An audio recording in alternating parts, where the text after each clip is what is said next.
Je voudrais non pas revenir sur l'ensemble de votre parcours, cher Jean-Marc Morandini. Pardon? Si. Ah ben non, Non, parce qu'on comprend pourquoi il s'intéresse à la télé du futur et pas à la télé du passé, parce que là, je vous avais beaucoup sévi. Mon premier bouquin était sur la télé du passé. Ah, Et là, vous voulez qu'on lui remette un petit coup de tout est possible? Ouais. Regardez. Ouais. Cette femme est la sœur d'un tueur en série, probablement l'un des plus grands criminels du siècle. Comment vit-elle cette situation? Quand la médecine échoue, les guérisseurs interviennent, faut-il y croire? Tout est possible, présenté par Jean-Marc Morandini, avec la complicité de Mallory Nataf, jeudi 22h50. Rencontre du troisième type, la chroniqueuse hippique Pierrette Bresse a vu Jésus et le héros des envahisseurs a réellement aperçu des ovnis. Moi, je veux quelque chose où on voit quelque chose de naturel. Oui, je dis non, je veux quelque chose où on voit que c'est pas du tout naturel, que c'est du faux, que ce soit un faux nez. Vous voulez qu'en vous voyant, on sache que vous avez été totalement refaite. Opérée, voilà. Et pour quelle raison? Parce que ça me fait peur, les gens naturels. J'adore les gens naturels, je dis pas que les gens naturels sont pas beaux, mais j'ai peur des choses naturelles. En tout cas, sur moi, sur mon corps, il faut que je sois fausse. Dominique pensait avoir trouvé l'homme de sa vie jusqu'au jour où elle a découvert que son fiancé était une femme. Tout est possible, présenté par Jean-Marc Morandini. Le chanteur Jean-Jacques Lafont a vécu une histoire d'amour à trois. Il y avait lui, sa femme et son chien. Incroyable, mais vrai. Oui, enfin, j'ai pas de regrets. Je pense que j'ai fait des tas de conneries, mais juste voilà, regretter, ça sert à rien. Aujourd'hui, je l'assume. Moi, c'est pas les regrets, parce que vous avez bien payé pour ça, c'est bon, quoi. Voilà. Il y a prescription. Mais ce qui m'étonne, c'est quand vous y reveniez, on a l'impression, c'était un peu, comme dirait l'autre, à l'insu de votre plein gré, quoi. Mais moi, j'étais fait pour être journaliste, puis tout d'un coup, ça devient une émission trash à la con. J'ai pas vu le truc venir, c'est un peu bizarre comme. Non, mais voilà, j'ai fait l'erreur de pas dire non. J'ai fait l'erreur d'accepter tout ça, de continuer à dire oui. C'est pour ça que je dis c'est ma faute. Le regretter, C'est en ça qu'il a progressé. Avant, il voyait pas le truc venir, tandis que maintenant, il sait déjà ce qui va se passer en 2012. C'est dans son... En cachette ou avec une passoire devant les yeux pour décrypter le programme crypté, voilà 20 ans que le Journal du Hard est devenu une émission culte de la télévision, et j'ai bien dit culte, que tout le monde connaît, mais que bizarrement personne ne semble avoir vu, ou alors vraiment par hasard. Alors comment ce programme majeur, mais toujours interdit aux mineurs, a-t-il sorti le porno de sa niche? Je ne me règle pas par rapport à Zemmour. C'est un ami? Oui, c'est un ami, oui. Ouais. On peut être ami avec quelqu'un qui tient de tels propos? Je ne crois pas que les propos qui lui sont reprochés, enfin essentiellement, je suppose qu'on parle du même, à savoir... Tout à fait, chez Thierry Ardisson en particulier, voilà, sur les Noirs et les Arabes, voilà, qui pour la plupart seraient des trafiquants.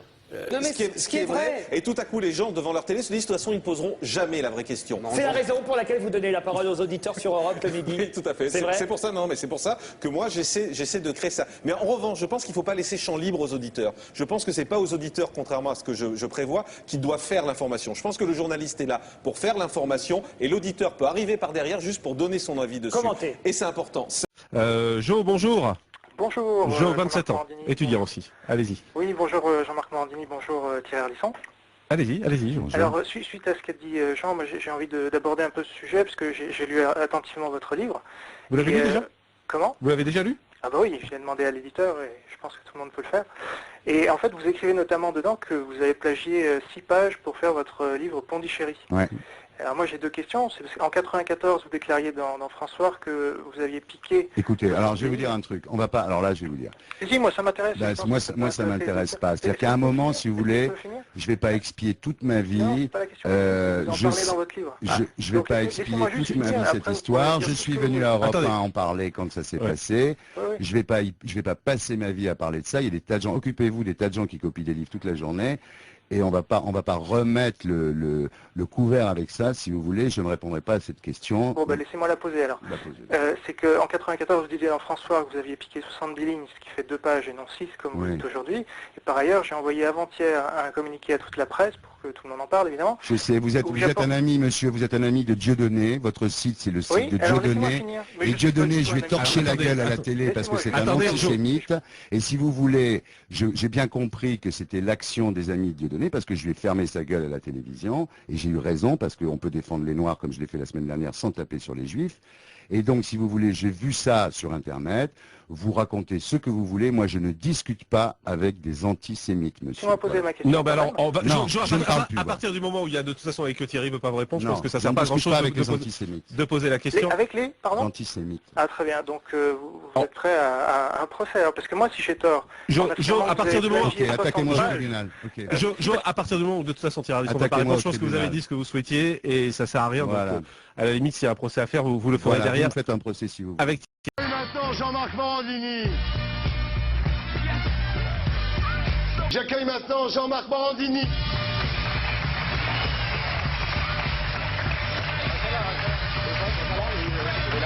Allez, je vous propose d'accueillir un garçon qui s'appelle Mickaël Vendetta.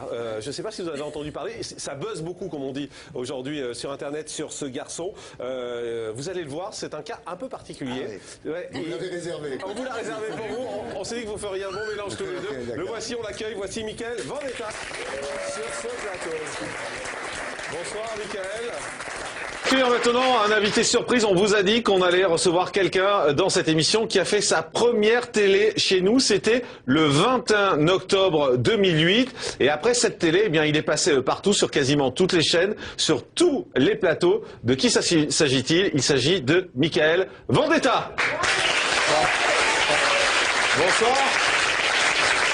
On a franchement l'impression que vous servez la soupe à De Chavannes. Ah bah ça tombe mal, il fait pas partie de la maison, De Chavannes. Donc, non, alors il fait pas partie de la maison, mais on a entendu une rumeur, Hélène, puisque plusieurs sources nous ont dit donc, que vous aviez proposé avec Christophe De Chavannes un projet à France 3 pour reprendre la case du vendredi soir, 23h, donc aujourd'hui occupée par Marc-Olivier Fogiel, mais il faut dire que Marc-Olivier Fogiel va passer le dimanche en prime time, donc la case sera libre, et auquel cas, si vous êtes retenu, eh bien du coup, De Chavannes pourrait devenir votre producteur. Bah écoutez, je sais pas, moi j'ai aucun lien avec De Chavannes, j'ai signé aucun contrat avec De Chavannes, j'ai rien du tout donc avec De Chavannes. Donc ces sources nous donnent des mauvaises moi, informations. En tout cas, j'ai aucun contrat avec Christophe De Chavannes, ça je peux vous le dire, et aucun accord particulier, je ne suis ni salarié, ni rien du tout de chez De Chavannes. Sans signer de contrat, on peut avoir des liens, on peut avoir des projets communs. J'ai vu De Chavannes 3 fois dans ma vie. Voilà. Oui, c'est un projet parmi d'autres. C'est un projet parmi d'autres, d'accord. Produit par De Chavannes. Produit par De Chavannes, si celui-là aboutit, ce serait produit par De Chavannes. J'ai d'autres projets. Mon point G à moi, c'est la Gironde tout court, parce que je suis pas un grand connaisseur des lieux. On m'a parlé d'endroits magnifiques, on m'a parlé de l'estuaire de la Gironde, par exemple. J'ai envie d'aller voir, j'ai envie de découvrir cet endroit-là, parce que on m'en a montré des photos, on m'en a énormément parlé, on m'a raconté de belles vues, visiblement, qu'il y a à partir de là-bas. Donc c'est vrai que j'ai très envie de voir ça. La Gironde, c'est le plus grand rendez-vous. Vous êtes notamment, je rappelle, sur Europe 1, sur Direct 8, mais également le site jean-marcmorandini.com.